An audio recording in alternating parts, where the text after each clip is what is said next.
Acompaña a Ania Arias en su programa Siempre Contigo. Tips de belleza, salud y consejos prácticos. Lunes, martes, jueves y viernes, Siempre Contigo, a las 3 de la tarde.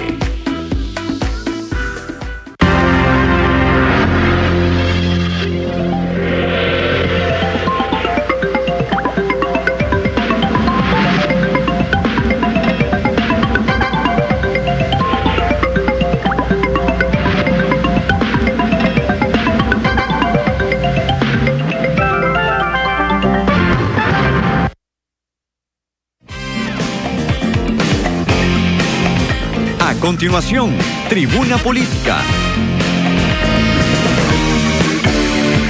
Estás viendo Extra TV.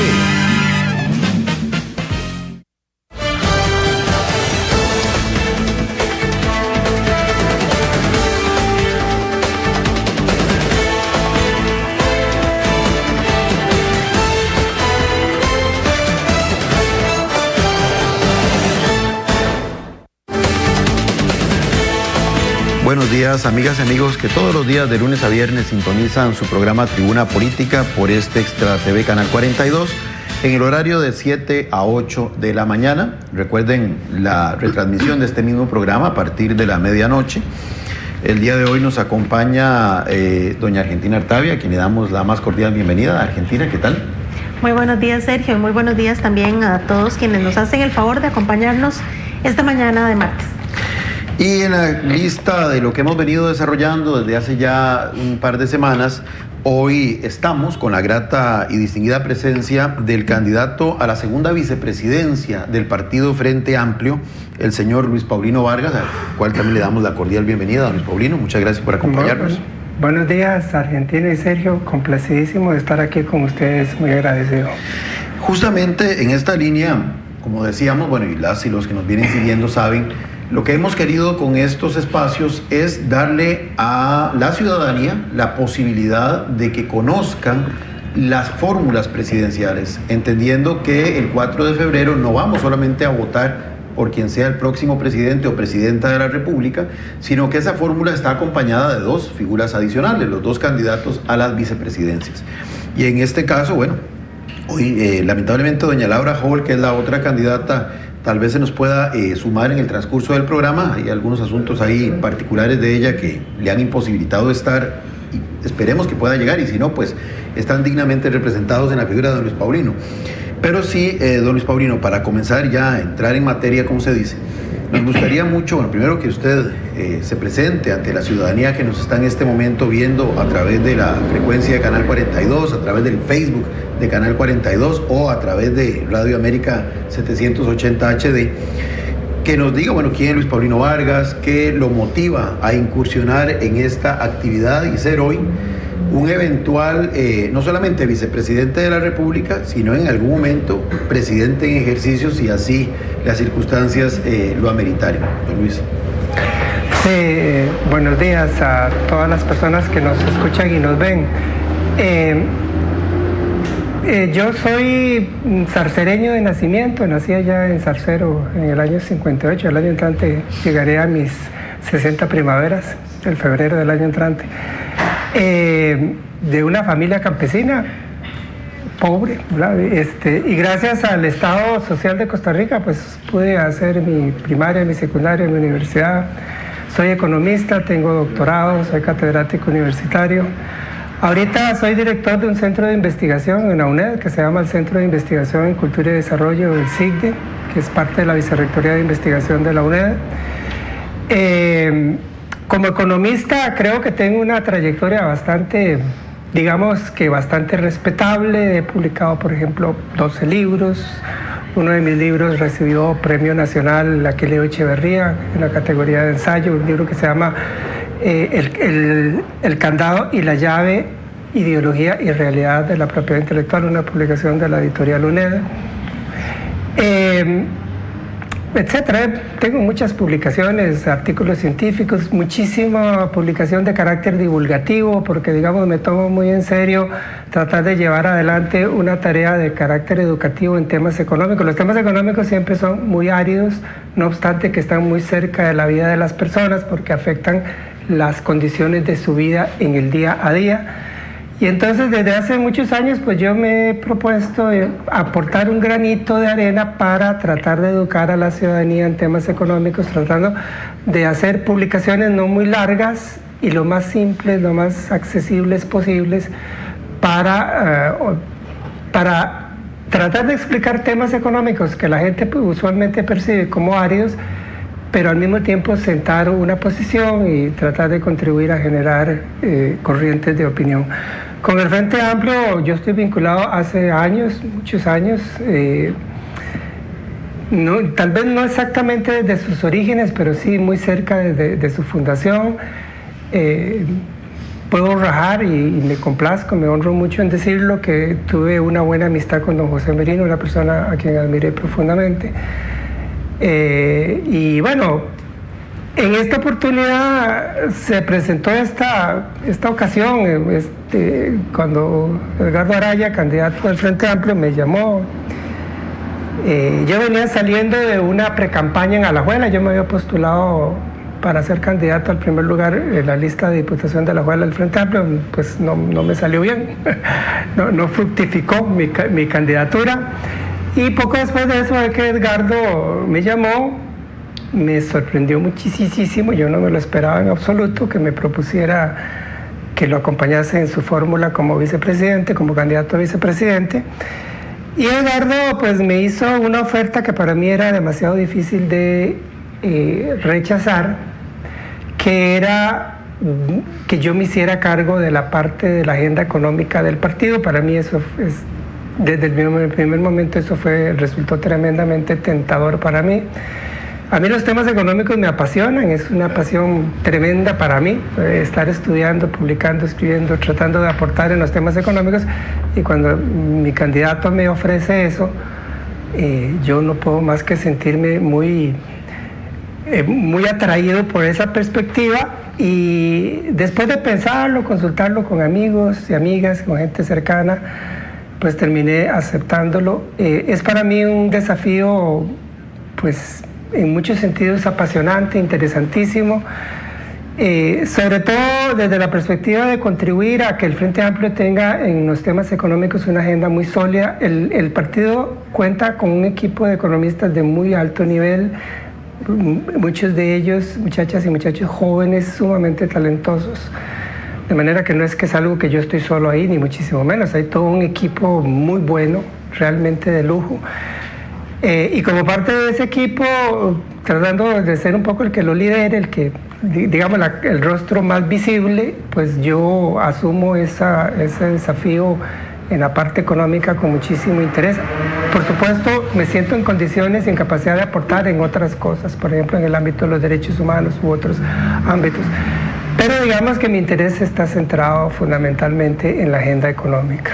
Don Luis Paulino, nos está contando cómo tomó la decisión de ser candidato a la vicepresidencia, pero nos vamos a volver unos meses hacia atrás, cuando usted decide no abandonar la comodidad de la academia, porque usted no ha sido cómodo, ¿verdad?, en el sentido de sentarse ahí como esperar a ver pasar el tiempo, sino que su vida académica ha sido muy productiva, ¿verdad? Entonces, ¿cómo decide para incursionar en la política nacional, para ser candidato a diputado, como nos cuenta, cómo decide dejar un poco el espacio académico, de producción académica fructífera, como insisto, ¿verdad?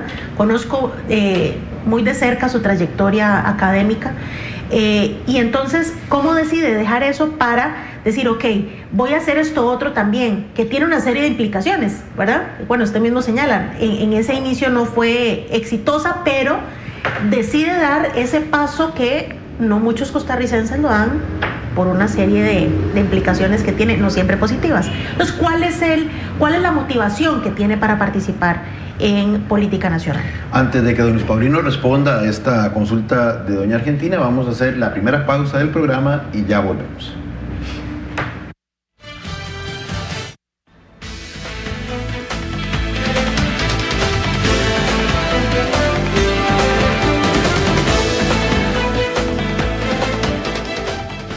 Yo viajo diariamente al centro educativo en una unidad autorizada y con los dispositivos de seguridad. En Costa Rica, 400,000 estudiantes utilizan diariamente servicios especiales para trasladarse a las escuelas y colegios del país. Por esto, los padres de familia deben velar porque las unidades tengan todos sus permisos en regla, estén rotuladas y cuenten con una persona asistente que utilice un chaleco reflector. A lo interno, los asientos deben tener cinturones de 2 puntos y cada pasajero debe contar con un espacio individual. Conozca los requisitos para que los menores de edad viajen de manera segura en la página www.ctp.go.cr.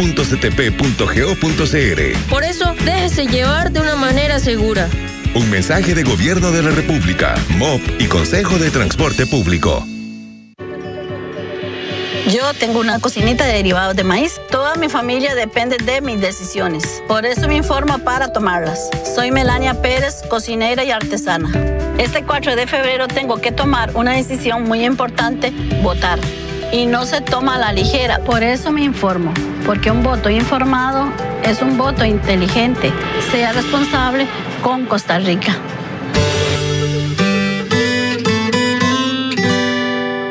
Este y todos los domingos a partir de las 8 de la mañana, Extra TV, Canal 42, presenta Vivienda y Construcción.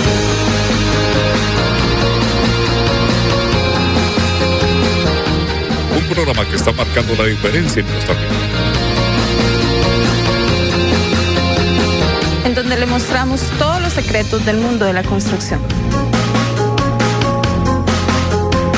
Este y todos los domingos a partir de las 8 de la mañana. Vivienda y Construcción.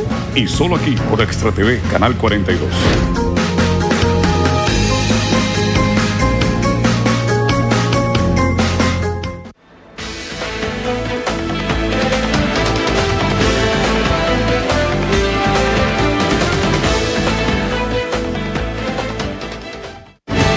Pues bien, continuamos aquí en Tribuna Política y don Luis Paulino responde a esa pregunta que le hace doña Argentina sobre el por qué abandona la academia para dedicarse de una forma directa al tema político. Don Luis Paulino, le escuchamos. Bueno, Argentina, Isabel y Sergio, en realidad yo como académico siempre he sido un académico tremendamente beligerante, ¿verdad? Yo nunca he sido un académico de estar metido en la burbujita de la universidad y dedicado a escribir, a dar clases y a publicar libros. En realidad nunca he podido concebir mi labor académica si no es como una labor académica directamente proyectada a la sociedad, a la realidad de nuestro país, a la realidad del mundo, y por lo tanto muy politizada, ¿verdad? Es un ejercicio académico que siempre ha estado politizado, que siempre ha estado participando en las cosas que son importantes para Costa Rica, para el mundo, cosas con las cuales yo inevitablemente me siento involucrado. Yo nunca he podido ver las situaciones que se presentan en la política, en la sociedad, en la economía, etcétera, en nuestro país, verlas desde lejos. Siempre me siento parte de eso, parte involucrada, parte beligerante dentro de esas cosas. De manera que para mí pasar del ámbito académico a una actuación, a una participación política más explícita, en realidad no significa un cambio tan grande, porque siempre mi trabajo académico ha sido un trabajo académico que tiene muchísimos canales de comunicación con el ámbito político. Nunca ha sido independiente ni aislado de lo político. Tal vez la diferencia que sí hay aquí efectivamente y que se viene a dar ya a estas alturas de mi vida, cuando soy un carajillo de 59 años de edad, ¿verdad? Es que me pongo a postularme a puestos políticos. O sea, como yo les contaba a Argentina, Sergio, y a las personas que nos ven y escuchan, yo me postulé como precandidato a diputado por Alajuela, por el Frente Amplio, porque vivo en Alajuela. No resultó. Luego Edgardo me llama para proponerme que lo acompañe como candidato a la vicepresidencia, y yo, motivado por lo que conversábamos, sobre todo la posibilidad de trabajar, de aportar a la agenda económica del partido, pues yo acepto. Digamos que en ese sentido, la novedad para mí a estas alturas de mi vida es que por primera vez me intereso en postularme a puestos. Se lo hice tratando de ser candidato a diputado, ahora lo hago siendo candidato a la vicepresidencia. Y lo hago O sea, yo sé que esto que voy a decir a la gente le puede sonar como otro político diciendo babosadas para quedar bien con la gente. Y si la gente piensa eso, tiene todo el derecho a pensarlo. O sea, hay muchas razones para que la gente desconfíe.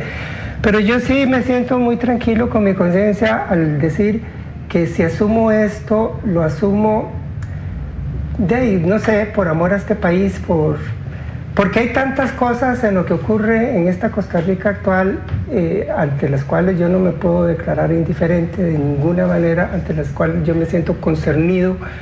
Creo que son mi responsabilidad y así lo asumo, y quisiera poder aportar algo. Yo sé que meterse en el mundo de la política es jodido, ¿verdad? Es difícil.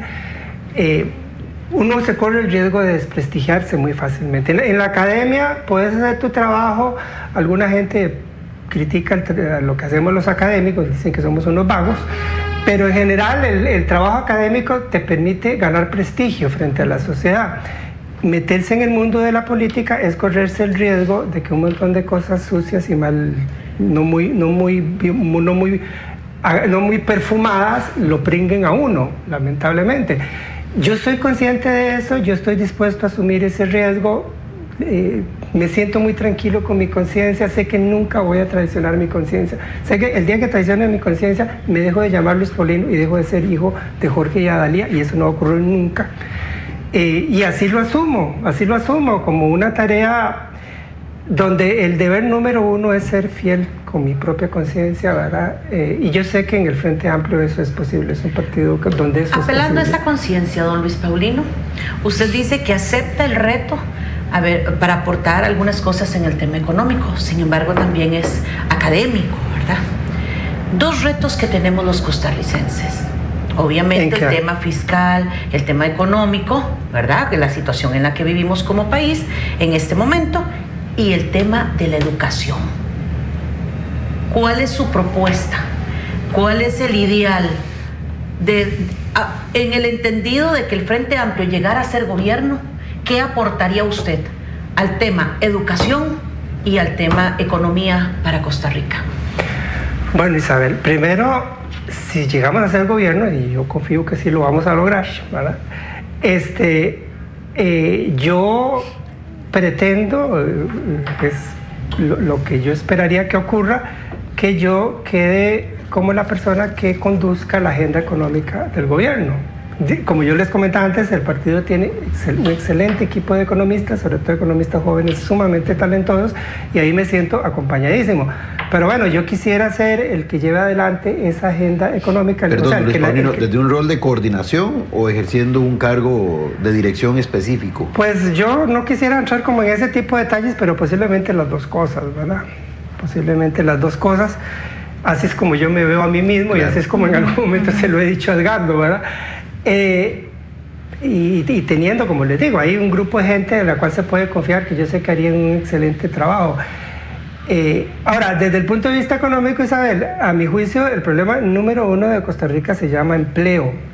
El problema fiscal es importantísimo, pero a mi juicio hay un error al priorizar el problema fiscal sobre el problema del empleo. El problema del empleo es el número uno. Y es el número uno en primer lugar porque el empleo toca la dignidad de la vida de las personas y toca la tranquilidad de las familias de Costa Rica.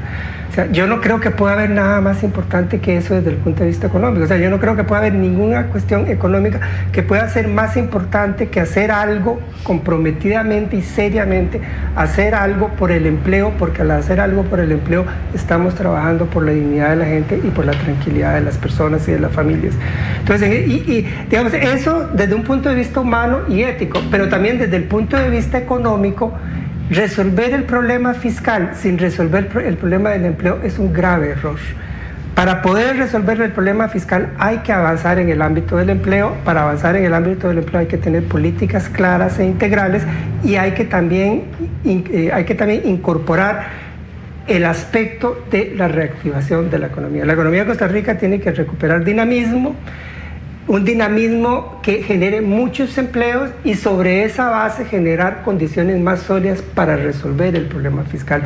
Si se busca resolver, como se ha venido pretendiendo, resolver el problema fiscal descuidando el problema del empleo y el problema de la dinamización de la economía, estamos tomando la cuesta más empinada.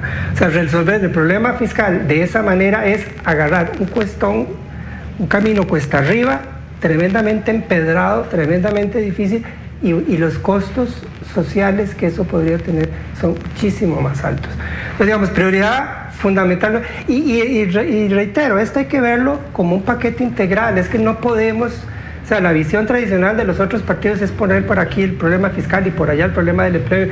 No, es un solo paquete, es un solo problema. Tenemos que avanzar en todos estos frentes al mismo tiempo si es que queremos soluciones serias, si es que no nos conformamos con parchecitos. Don Paulino, en el tema de la reactivación económica que usted está aquí propugnando, ¿cuál sería el elemento, vamos a ver, el enfoque diferenciador del partido que usted aquí representa de otras alternativas? Porque la gente, digamos, uno oye reactivación económica, por ejemplo, a través de la generación de zonas francas, para que la inversión directa extranjera especialmente tenga condiciones para invertir y eso genere empleo. ¿Cuál es exactamente el enfoque de ustedes? ¿Se diferencia de ese otro? ¿En qué se diferencia? Porque además usted mencionó algo que todos los otros partidos hablan del empleo, y los estudios de opinión señalan que el empleo es una de las principales dificultades que hoy enfrenta la ciudadanía. Pero entiendo que el Frente Amplio busca también despuntarse, porque ustedes reivindican lo que la OIT habla del empleo digno, ¿verdad? Que no es cualquier empleo, porque uno puede, digamos, proveer empleo habilitando empresas que maquilan y que lo que hacen es subcontratar o contratar en términos precarios a los que están ahí siendo trabajadores. ¿Cuáles son entonces esos aspectos que diferencian la propuesta de ustedes en estos temas más gruesos para que inclusive la gente pueda establecer esas diferencias? Sí, la propuesta del Frente Amplio ciertamente es distinta. Si uno quiere atacar el problema del empleo, Sergio, y atacarlo en serio,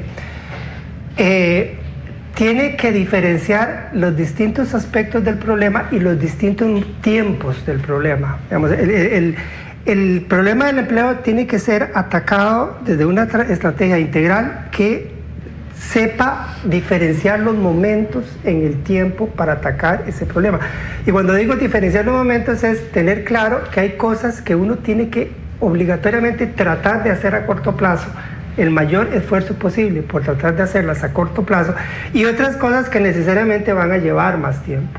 Digamos, nosotros no tenemos problemas con zonas francas, no nos vamos a meter con zonas francas, eso seguirá ahí, la gente puede estar tranquila en ese sentido, pero sí queremos introducir cosas nuevas, sustancialmente nuevas en la estrategia de desarrollo del país. Porque esta estrategia de desarrollo, este modelo de desarrollo, como popularmente se le dice, está teniendo deudas tremendas, ha ido acumulando deudas tremendas en términos de no poder resolver los problemas de la pobreza, en términos de agrandar las asimetrías, la polarización, las desigualdades sociales entre los muy ricos y los pobres, en términos incluso de que este modelo no permite resolver el problema fiscal. El problema fiscal no está desvinculado de este modelo de desarrollo, surge del modelo mismo, ¿verdad? Y eso nosotros lo tenemos claro. Entonces, nosotros querríamos hacer un esfuerzo máximo, así con el máximo compromiso, para en el corto plazo tratar de impulsar algunas cosas que permitan reactivar la economía y reactivar la generación de empleos. Eso pasa por la cuestión de la inversión pública. Es necesario darle un empuje a la inversión pública. Es necesario romper un montón de cuellos de botella que nos están impidiendo llevar adelante la inversión pública. Tenemos un montón de plata aprobada. En términos del Producto Interno Bruto, lo que hay aprobado en empréstitos y créditos del exterior es alrededor de un 4% del PIB.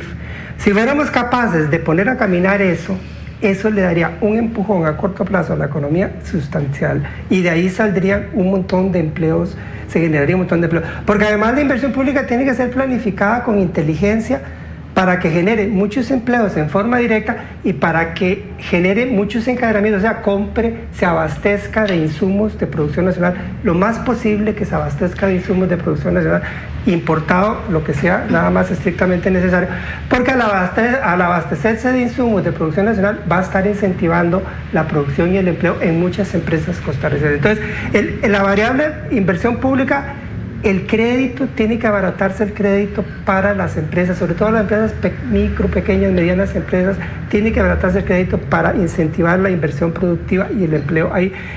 Eso, digamos, como los dos aspectos principales, entre otros, para una estrategia de corto plazo. Y hay una cosa que va más a largo plazo, que es refundar esta economía sobre nuevas bases, una economía de alta productividad, que incorpore conocimiento en lo que se produzca, que distribuya riqueza y distribuya ingresos de manera justa, que genere empleos decentes, como decíamos antes.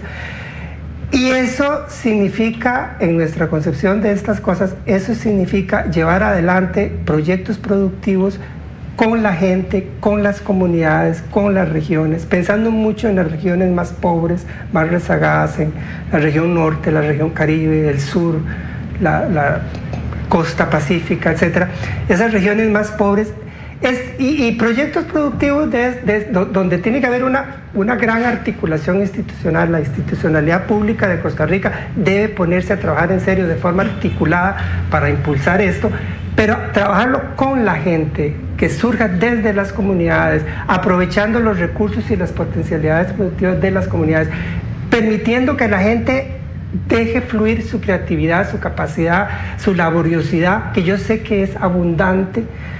Y esto, en el fondo, lo que significa es recuperar la confianza en la capacidad de nuestra gente. Porque ¿qué es lo que nos vienen diciendo desde hace tantos años, 20, 30 años? ¿Qué es lo que nos vienen diciendo? Que este país no se desarrolla si no viene inversión extranjera. Y está bien que venga inversión extranjera, pero ese dicho se ha planteado y se ha repetido una y mil veces, como diciéndole a la gente: ustedes no pueden hacerlo. Y nosotros creemos la gente sí puede hacerlo, y quisiéramos trabajarlo con la gente, con las comunidades, con las regiones, con las organizaciones ciudadanas. Don Luis Paulino, pero si lo vemos desde el punto de vista de la conformación del Estado costarricense, se asumiría que el gran gestor de ese motivar a que la gente dé lo mejor de sí misma, de ese explotar esa creatividad y ese empuje que muchas de las comunidades tienen, el Estado costarricense debería ser el gran gestor, el gran dinamizador de todos esos sectores, para coordinar esfuerzos, para articular el trabajo de las comunidades, de las instituciones, de los distintos sectores sociales, económicos, políticos, sociales, pero ha faltado algo. Usted hace un rato decía, es que se necesita definir estrategias con inteligencia. Nos ha faltado inteligencia en los años anteriores, que no hemos podido encontrar esa ruta para una adecuada articulación, para poder recuperar la confianza en la gente. ¿Y qué es lo que le aporta don Luis Paulino a la fórmula del Frente Amplio para recuperar confianza, para recuperar esa adecuada gestión y articulación de los distintos sectores en un eventual gobierno del Frente Amplio? Sí, Laura, y usted apunta a un problema absolutamente fundamental. Una de las cosas que nos paralizan en Costa Rica hoy día es precisamente la desconfianza que hay en la gente, y esa desconfianza no es gratuita.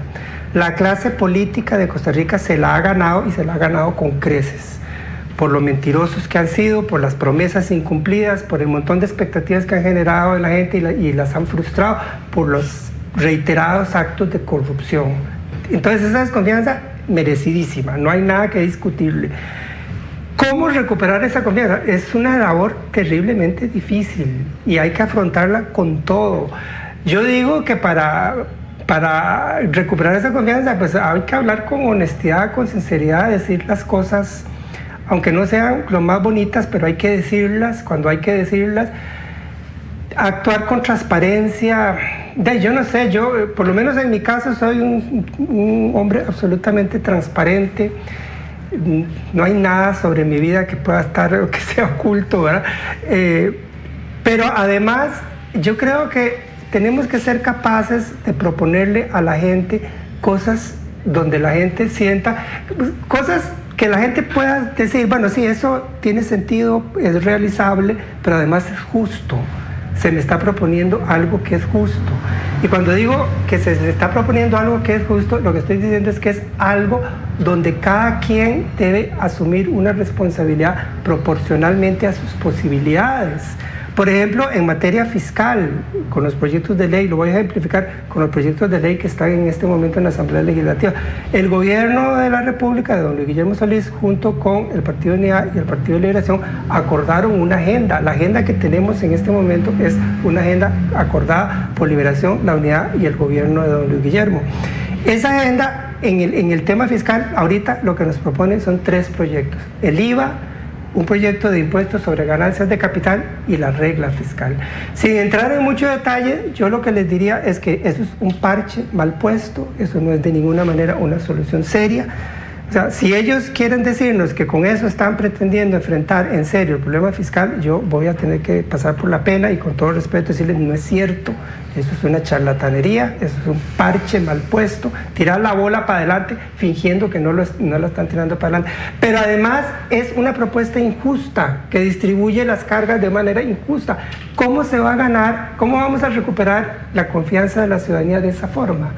Proponiendo frente al problema fiscal algo que es un mero parche y además algo que distribuye cargas de una manera injusta. Entonces yo creo que hay que empezar por ahí, hay que empezar por decirle a la gente, estamos proponiendo esto y aquí cada quien va a aportar, el que más tiene pues tendrá que aportar más y hay algunos sectores más pobres, más débiles y vulnerables a los que necesariamente hay que proteger. Digamos, estos son del tipo de cosas que creo yo son necesarias si es que queremos recuperar la confianza de la gente, que es absolutamente urgente lograr recuperar esa confianza, incluso para poder que este país avance, si no seguiremos empantanados, entrabados, sin lograr resolver nada. Muy bien, vamos aquí a una pequeña pausa y cuando regresemos yo quisiera escuchar a don Luis Paulino en el tema educación, que lo dejamos de lado, nos falta eso. Y como académico yo quiero saber cuál considera él son las mayores debilidades que tiene la educación en este momento costarricense, de la cual tanto se jactan algunos, donde hoy por hoy pareciera ser que nos quedan debiendo mucho, pero cuál es la situación y cuál es el criterio de un académico, el cual está postulando su nombre para ocupar la vicepresidencia de Costa Rica en un eventual futuro, o en un eventual gobierno del Frente Amplio. Así es que ya volvemos.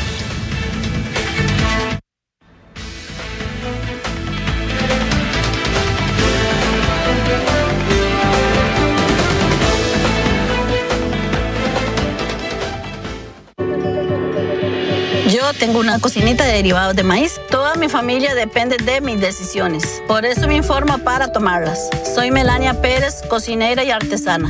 Este 4 de febrero tengo que tomar una decisión muy importante, votar. Y no se toma a la ligera. Por eso me informo. Porque un voto informado es un voto inteligente. Sea responsable con Costa Rica.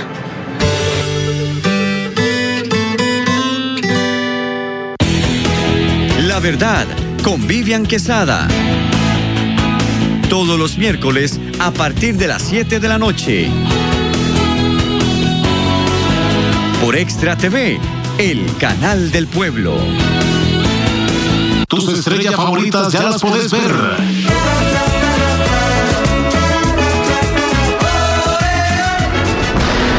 En la radio que se escucha y se ve. Dale, dale, solo éxitos. Solo éxitos. Ella ya hizo todo lo que es bueno. Estudió para galero. Ingrese a www.radioamericahd.com. 24 horas con usted. 24 horas con usted.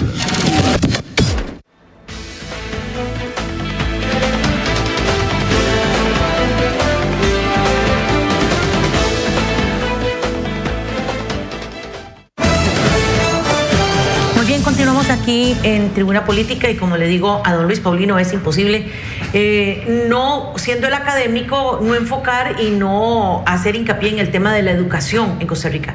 Entonces, se lo voy a preguntar así: ¿cuál considera usted son las mayores debilidades que tenemos en la educación costarricense, en la parte ya académica, ya la parte educacional? ¿Cómo considera usted en un eventual gobierno FA, ¿qué podría hacer el Ministerio de Educación Pública? ¿Qué aportarían ustedes al Ministerio de Educación Pública para si realmente existiera un cambio o si ustedes son más de lo mismo? Sí, debo decir con el debido respeto que la parte de la educación dentro del programa no está a mi cargo, ¿verdad? Eso sí es importante que quede claro. Pero bueno, yo creo que de cualquier forma, para el Frente Amplio, la educación es igualmente un desafío absolutamente central desde muchos puntos de vista. O sea, yo podría enfocarlo como economista y decir, sí, la educación es central si es que queremos construir esa economía de alta productividad que incorpore conocimiento y que incluya democráticamente, que distribuya riqueza democráticamente. Ahí la educación juega un papel central, ¿verdad? Que tengamos mucha gente en capacidad de desarrollar emprendimientos productivos a nivel de las regiones y las comunidades, emprendimientos productivos que garanticen que las familias van a tener una buena condición de vida y que si tienen personas asalariadas, esas personas asalariadas van a tener un buen salario y van a gozar de todas las garantías, los derechos laborales. Ahí la educación juega un papel fundamental. Ahora, yo creo que en Costa Rica, en materia de educación, hemos venido cometiendo algunos errores gruesos. Y tal vez me parece a mí que el error más importante que creo yo que se reitera una y otra vez es que queremos aplicar en la educación recetas antiguas, queremos seguir haciendo la educación como se hacía cuando uno era carajillo, cuando estaba en la escuela o en el colegio, a generaciones de muchachas y muchachos que tienen una visión del mundo completamente distinta. O sea, estas generaciones crecidas dentro de la burbuja de las tecnologías informacionales tienen una visión de mundo que es completamente distinta. Incluso la forma como construyen identidades y cómo cambian esas identidades, la forma como se ubican en el mundo y cómo miran ese mundo, cómo se relacionan con el mundo. Las antiguas formas de disciplinamiento que la institución escolar aplicaba creo que pierden eficacia ahí. La institución escolar tiene que renovarse profundamente, estoy hablando a nivel de escuela, colegio, pero las mismas universidades, tiene que renovarse profundamente de acuerdo a estas nuevas condiciones culturales en que se mueven los muchachos y las muchachas hoy día. Y ahí, digamos, dentro de eso, dentro de los errores que yo creo que se cometen es el insistir en ese enfoque pasado moda, viejo, ya caducado, de una educación academicista, una educación rígidamente academicista, de exámenes, de controles, de mediciones estrictamente cuantitativas. Yo creo que incluso las experiencias educativas más exitosas del mundo, como por ejemplo en Finlandia, muestran algo distinto, muestran que lograr una alta calidad educativa pasa por ofrecer espacios para el arte, para la filosofía, para el deporte, para el esparcimiento, a la par de los espacios de estudio académico, de trabajo científico, etc. Y entonces son espacios educativos que están abiertos también a la creatividad de los estudiantes, a su libre imaginación, a permitirles ser ellos, desarrollarse ellos y ellas tal cual son. Eso yo creo que está faltando en nuestra educación. O sea, yo creo que nuestra educación tiene que renovarse en ese sentido, conversar, abrir nuevos espacios para que el estudiante, la estudiante se desarrollen a plenitud. Debemos aspirar a la excelencia, eso yo sí estoy absolutamente persuadido. Tenemos que aspirar a la excelencia y ahí las universidades tienen un reto importante y me parece que no están logrando cumplirlo satisfactoriamente. O sea, los cuerpos docentes, los profesores y profesoras que salen de las universidades hacia la primaria y la secundaria no tienen el nivel que deberían tener y yo creo que las universidades tenemos que reconocer eso. Y ahí tenemos que mejorar lo que hacemos, porque efectivamente debemos aspirar a un alto nivel en sentido académico y en sentido científico. Tenemos que formar esa mentalidad, esa capacidad científica, ese rigor en el pensamiento, rigor en el estudio, rigor en la formulación y la expresión de las ideas. lo cual a su vez tiene que repercutir en la creatividad, en la innovación, en la capacidad para desarrollar libremente cosas, ¿verdad? Pero eso tiene que ir de la mano con una educación que sea efectivamente una educación integral, libre, que abra posibilidades para que los estudiantes sean libres en su posibilidad de pensar, de estudiar, de crear, de expresarse, ¿verdad? No puede ser la educación academicista en su fórmula tradicional. Por supuesto, no quiero que se me malentienda. La educación, como ya decía al inicio, juega un papel muy importante en lo económico. Lo económico requiere una educación de alta calidad para que podamos resolver la parte económica. Pero la educación es mucho más que lo económico. La educación tiene que ver con muchísimos otros aspectos más allá de lo económico. Incluso tiene que ver con el aspecto fundamental de formar seres humanos integrales, seres humanos éticos, ciudadanos y ciudadanas comprometidos, gente que es capaz de participar en democracia y de aportar en democracia, gente que es capaz de desarrollar un pensamiento crítico, de pensar por sí mismos, por sí mismas, de tomar decisiones por sí mismos. Todo eso, de gente que tenga una conciencia solidaria con los otros seres humanos, gente capaz de dialogar con respeto, porque a fin de cuentas eso es materia prima esencial para que tengamos sociedades humanas mejores, sociedades humanas más convivibles, más pacíficas, más democráticas, más felices, digámoslo así, de lo que tenemos hoy. No esta sociedad tan cargada de estrés, de violencia, tan crispada. Necesitamos que avanzar hacia una sociedad distinta y para eso la educación es absolutamente fundamental. Don Sergio. Yo quisiera tal vez complementar lo que usted está diciendo y conocer su impresión de lo que le voy a comentar. Ustedes, por lo que usted está planteando, habla de un prototipo de persona que sea autogestionaria, o sea, que sea capaz de emprender, que tenga la creatividad, que tenga la posibilidad de desarrollar ese potencial y de ser, como se dice popularmente, sujeto de su propio desarrollo. Y eso me parece muy bien. En este contexto le planteo esto. Es exactamente lo que se requiere para dinamizar el patrón de desarrollo de este país, considerando que, por ejemplo, aunque el Estado es el articulador, como mencionaba Argentina, pero bueno, usted como economista se nos ha informado, se nos ha dicho que el margen, digamos, de asignación que tiene el Estado, por ejemplo, para utilizar fondos para diferentes cosas, es bastante limitado en la realidad contemporánea. Es decir, cerca del 95% de todos los fondos públicos ya están comprometidos en una o en otra dirección. Y con el 5 o 4% se nos ha informado por parte del Ministerio de Hacienda que queda para hacer la gran obra, para hacer el gran desarrollo, realmente no alcanza para mucho.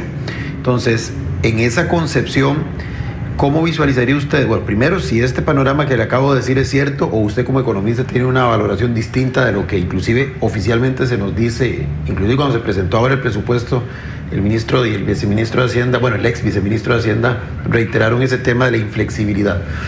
Pero más allá de eso, partiendo de que fuera una situación real o de que evidentemente los recursos, que de por sí siempre son escasos, los recursos públicos con mucha más razón, ¿cuál sería el rol del Estado? ¿No sería entonces como el de organizar la actividad en el sentido de proveer, de inyectar los recursos, de administrarla, sino en esa concepción que usted está haciendo de unas personas autogestionarias, ser como el gran facilitador, como el gran articulador? Porque también le planteo esto, porque bueno, las y los amigos lo saben, siempre se ha asociado, digamos, a su partido con una visión más, digamos, de fortalecimiento de lo público, pero en un sentido de que lo que quieren es más Estado y punto, y menos mercado, para plantear esos términos un poco más simples.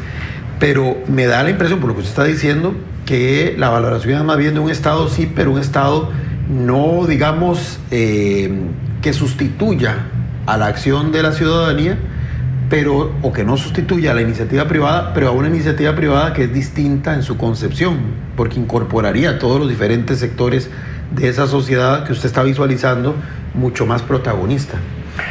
Sí, serio. Y ahí es importante puntualizar un aspecto. Nosotros, yo y nuestro partido, hablamos de seres humanos cuya creatividad, cuya capacidad de imaginativa se desarrolla a plenitud de seres humanos capaces de decidir por sí mismos, con pensamiento crítico, con capacidad de decisión autónoma. Todo eso es importantísimo. Pero no estamos hablando de ninguna manera, ni remotamente, con ese individuo egoísta del que nos habla el neoliberalismo. Nada que ver. Estamos hablando, en cambio, de individuos con esa capacidad de decisión, con ese pensamiento crítico, con esa capacidad de innovación, que son, antes que nada, ciudadanos y ciudadanas, con lo que eso significa. Ser ciudadano es ser parte de una comunidad, de un colectivo, sentirse parte de ese colectivo, asumir las responsabilidades de ser parte de ese colectivo y participar en democracia y interesarse por los asuntos del colectivo y aportar y ser solidarios, aportar solidariamente a la par de los otros, dándose la mano a la par de los otros. Es el individuo que se valora a sí mismo como individuo, pero el individuo dentro de esa comunidad, dentro de ese colectivo, dentro de esa ciudadanía consciente, involucrada, comprometida, es completamente distinto, ¿verdad? Y eso corresponde a una concepción más avanzada de democracia, o sea, una concepción donde el Estado tiene que jugar un papel fundamental. Y yo soñaría con un Estado costarricense muchísimo más eficiente, mucho más productivo, mucho mejor articulado en sus diversas instituciones, pero un Estado abierto a la ciudadanía, bajo la vigilancia ciudadana, bajo la mirada ciudadana, bajo el control ciudadano, con participación ciudadana. O sea, en el tema económico, vuelvo sobre ese tema, yo no me imagino, en ese programa de refundación de la economía costarricense que quisiéramos impulsar, yo me imaginaría una participación, soñaría con una participación muy fuerte del Estado, pero el Estado con la gente, construyéndolo con la gente, con las comunidades, que las comunidades mismas, la gente en las comunidades sean capaces de decir, queremos llevar nuestro desarrollo por aquí. Y el Estado, las diversas instituciones, desde las bancas hasta las universidades y todo lo demás, contribuyendo a eso a la par de la gente, bajo una concepción de democracia mucho más sustantiva, mucho más participativa. Ahora, lo otro que usted decía, que el Estado costarricense está limitado para actuar porque sus recursos no le dan para mucho y porque hay mucha rigidez en los presupuestos, es cierto. Ahí hay un asunto de reforma del Estado que hay que emprender muy en serio, muy a fondo. Tenemos, o sea, como gente madura y responsable, tenemos que sentarnos, conversar eso. Hay que llevar adelante una reforma del Estado seria, que lo haga mucho más eficiente, que rompa todo ese montón de cuellos de botella que hoy día nos frenan, que quite y que elimine duplicidades, todas las formas de corrupción, chiquititas y grandes. Todo eso tiene que ser limpiado. Esa reforma del Estado construida democráticamente, dialógicamente, ¿verdad? Respetando también a los funcionarios y las funcionarias públicas, respetándoles su dignidad humana porque han sido violentamente atacados, respetando la dignidad de los funcionarios y las funcionarias y con participación dialógicamente de funcionarios y funcionarias. Entonces la reforma del Estado es esencial, pero también, y esta es la parte fea que a nadie le gusta, también tenemos que pensar que hay que fortalecer financieramente el Estado. En Costa Rica, los costarricenses pagamos una insignificante, aunque creemos que pagamos muchos impuestos, no es cierto. O sea, en términos del Producto Interno Bruto de Costa Rica, la carga tributaria nuestra es del 13%, y eso es muy bajo. Incluso si le sumamos la seguridad social, las cuotas de seguridad social, estamos en alrededor de un 22% del PIB. El promedio para la famosa OCDE, que el gobierno quiere que nos unamos a la OCDE, el promedio para la OCDE de impuestos más seguridad social es 35%. Países de altísimo nivel de desarrollo, altísimo nivel de vida, como Dinamarca o Noruega o Suecia, tienen ese porcentaje para esos países, anda en el 45 y 50%. O sea, si queremos llevar adelante algunas cosas, sí tenemos que contribuir más. Por supuesto, contribuir bajo criterios de estricta justicia, de estricta equidad. Cada quien tiene que dar según sus posibilidades, y los que pueden dar más, obligatoriamente deben dar más, y responsablemente tienen que reconocer que es su obligación dar más, ¿verdad?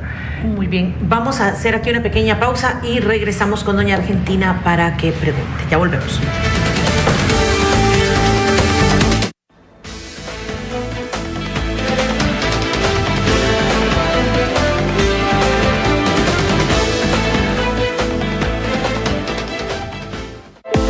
De lunes a sábado, en diferentes horarios, disfruta de Vida y Salud. Consejos, testimonios y mucho más. Vida y Salud por Extra TV.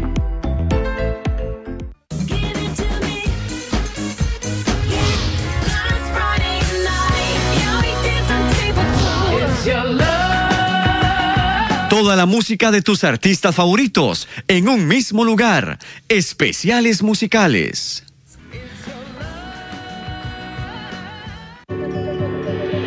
Yo tengo una cocinita de derivados de maíz. Toda mi familia depende de mis decisiones. Por eso me informo para tomarlas. Soy Melania Pérez, cocinera y artesana. Este 4 de febrero tengo que tomar una decisión muy importante, votar. Y no se toma a la ligera. Por eso me informo. Porque un voto informado es un voto inteligente. Sea responsable con Costa Rica.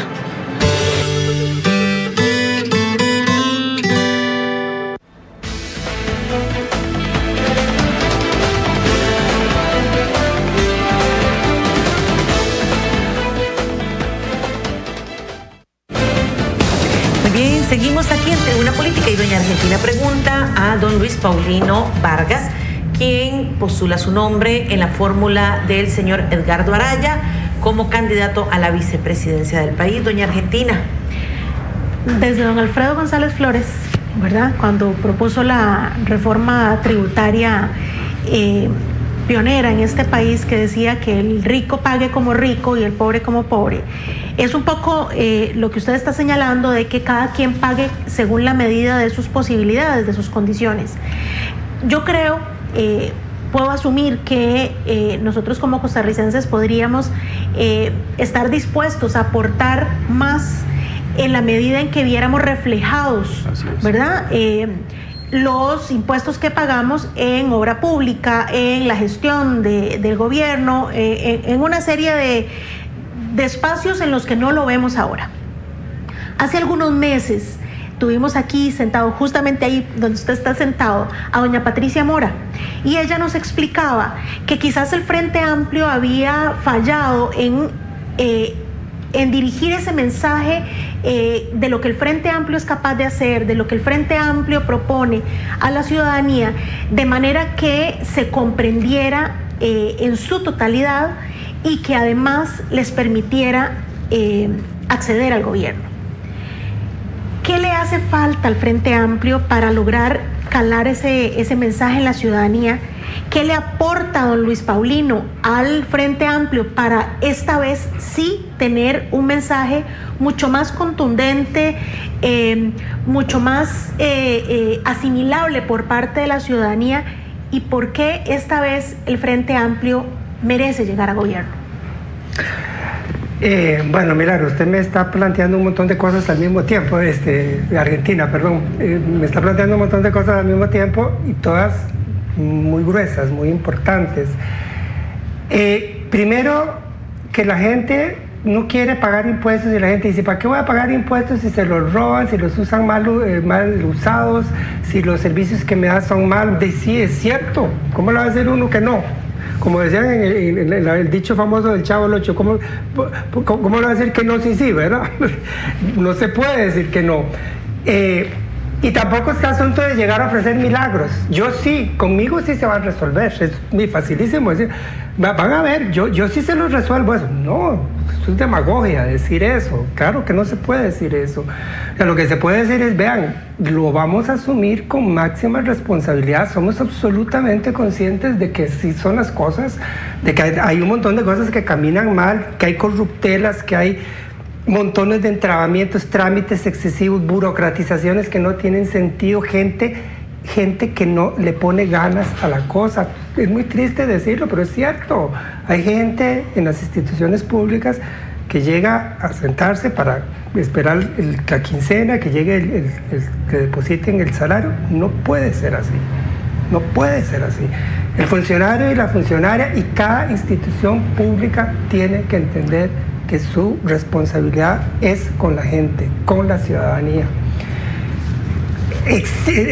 quienes estamos en las instituciones públicas, porque yo también estoy en una universidad pública, existimos, nuestra razón de ser se justifica en función del servicio a la gente. Entonces, lo que les decía, necesitamos una reforma del Estado a fondo y en serio. Y esa reforma del Estado tiene que incluir ese elemento de compromiso personal. Cada funcionario y cada funcionaria tiene que asumir un compromiso personal. Y pongámoslo así, las instituciones públicas tienen que empezar por lograr ese gramo de calidez en atención a la gente que muchas veces se carece. O sea, la gente que llega a una institución pública debe ser atendida con respeto, con cariño, con verdadero esmero. Hay que empezar por ahí. Y de ahí adelante, un trabajo tan grande, o sea, tenemos un exceso de trámites para hacer cualquier cosa. Hay que trabajar en serio por simplificar eso. Tenemos un montón de duplicaciones de cosas que se hacen aquí, se vuelven a hacer allá. No, eso. Y ahí no se trata de cortar nada. Se trata de que si la función A es hecha aquí, no es necesario que la función A la estén haciendo también aquí. Esta otra parte tiene que dedicarse a la función B, a hacer otras cosas que están al descubierto y que hay que resolverlas, que entonces esta gente se dedique a resolver esas otras cosas, ¿verdad? Entonces no es recortar, es lograr esa eficiencia de la que hoy carecemos y hacia la cual tenemos que avanzar. Digamos esto en el ámbito, digamos eso por hablar algunos de los aspectos de la reforma del Estado. Para ejemplificar el sistema bancario de Costa Rica, la banca de Costa Rica está urgida de cambios importantes. O sea, la banca hoy día nos ofrece una gama de tarjetas de crédito en un montón de colores distintos, bien atractivos, para que la gente consuma como loca, y efectivamente tenemos niveles de endeudamiento de las familias cada vez más altos. Pero la función esencial de la banca no es ponerle 1000 colores distintos de tarjetas de crédito a la gente. No está mal, que está bien que ofrezcan las tarjetas de crédito, eso hoy día es útil y es necesario. La función de la banca es promover un desarrollo de la economía que sea equitativo y que sea sostenible desde el punto de vista de la naturaleza. Entonces, por ejemplificar un caso, ahí necesitamos cambios importantes. La banca de Costa Rica tiene que tener cambios importantes y tiene que recuperar una noción de responsabilidad con el desarrollo, con la equidad, con la justicia, con el desarrollo particularmente de las regiones más pobres, más rezagadas, incluso incorporando claramente elementos de equidad de género, incorporando clarísimamente el elemento verde, digámoslo así, todo lo que tiene que ver con naturaleza. El crédito no puede desentenderse de los problemas de la ecología y de la naturaleza, ¿verdad? Ese es un caso donde necesitamos un cambio importante. Don Luis Paulino, tenemos un minuto. ¿Por qué la gente debería confiar en el Frente Amplio para ir y emitir su voto?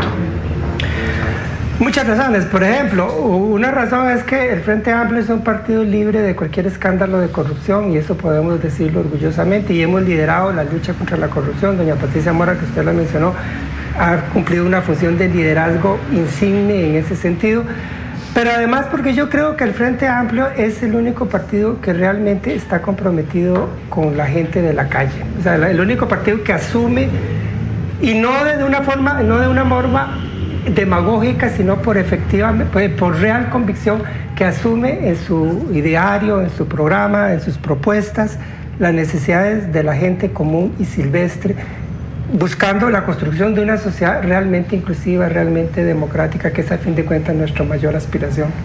Muy bien, don Luis Paulino, mil gracias. Don Sergio y Argentina, muchas gracias. Les esperamos mañana, si Dios lo permite, aquí en su espacio Tribuna Política. Que pasen un lindo día.